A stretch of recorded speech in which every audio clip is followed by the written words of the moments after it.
Bonjour à tous et soyez bénis au nom de Jésus-Christ. Ici l'apôtre Junior Endon, votre humble serviteur qui est là ce matin pour partager la parole de Dieu avec vous. Ce matin, nous continuons notre partage et nous parlerons sur la décision de posséder t'appartient. La décision de posséder t'appartient.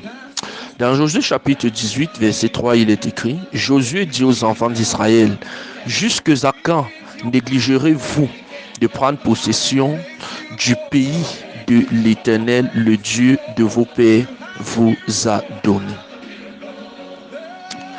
Bien-aimé, quand nous parlons de la décision de posséder, il s'agit de la capacité pour toi de ne pas te contenter de ce que tu as dans le christianisme aujourd'hui. Parce que nous nous rendons compte que parfois, nous vivons dans un certain contentement dans la mesure où nous n'espérons pas recevoir plus grand.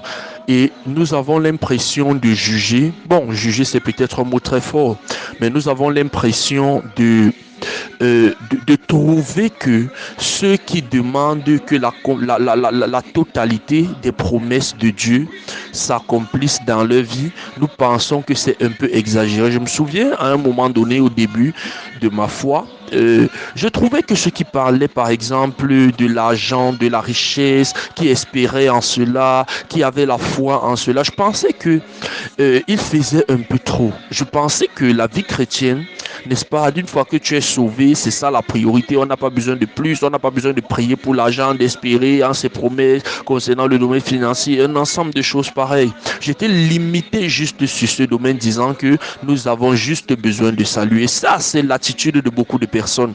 Se contentent juste du fait que non, je suis sauvé et je vais aller au ciel. Mais il faut noter que Dieu ne viendra pas te forcer. Lorsque Dieu t'a déjà fait traverser la mer Rouge, il t'a déjà fait traverser le Jourdain, tu te retrouves dans la terre promise. Si tu ne peux pas chasser les nations qui sont devant toi afin d'obtenir ou alors d'obtenir ton héritage, il ne faut pas t'opposer à celui-là qui se lève pour chasser les nations qui sont devant lui pour obtenir son héritage. Nous ne voyons pas les choses tous de la même façon. Josué pouvait dire aux gens, jusque à quand pourront-tu allez-vous, n'est-ce pas, chasser les nations qui sont devant vous?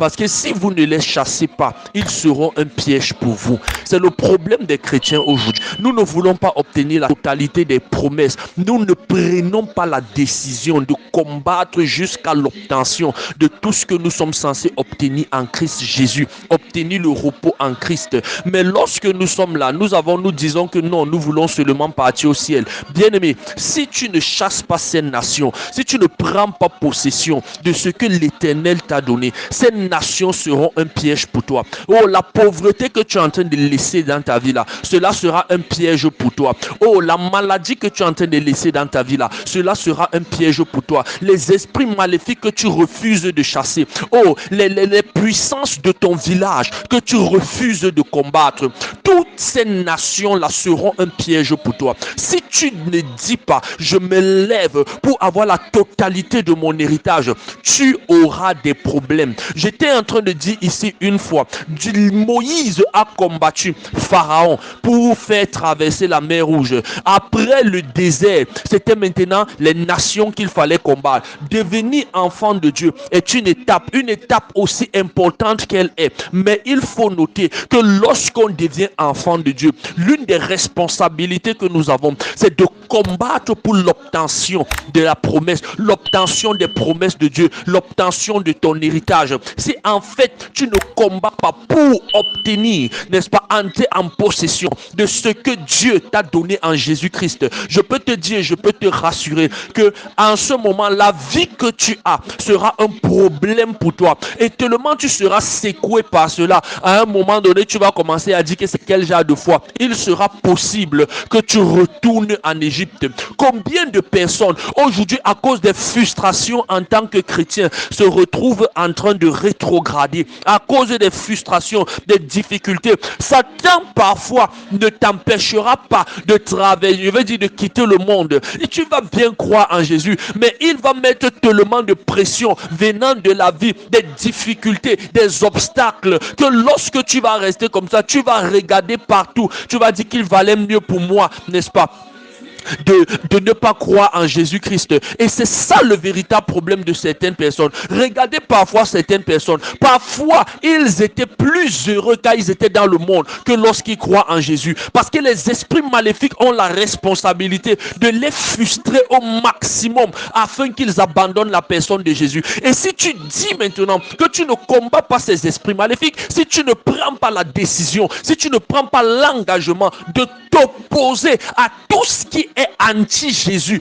c'est-à-dire tout ce qui va à l'encontre des promesses que tu es censé recevoir en Christ, que tu le veuilles ou pas, un jour ça te rattrapera.